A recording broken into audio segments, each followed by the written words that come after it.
Dear Utol, ako si Christian, aminadong matatakutin. Nung minsan, nagkayayaan kaming mag-camping, ang lakas ng trip ng mga tropa ko, issue ata sa kanila ang pagiging malamya ko.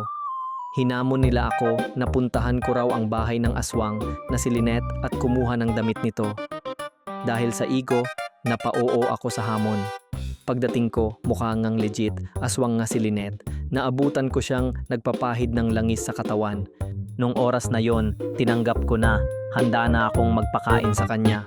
Pero sandali, gumapang siya papunta sa gitna, iba ang kinain niyo, Utol. Sino ba naman para umayaw? Ang problema, Utol, sa lalim ng binaon ko sa kanya at lalim ng naging usapan namin. Nahulog ata ako sa kanya, paano kung hindi siya tumigil na mang-aswang ng iba? Christian, masyado pang maaga para bigyan ng kahulugan ang mga bagay-bagay. Chill ka lang at i-enjoy ang kanyang laman. Kompletohin ang kwento, bisitahin ang cinepop.film.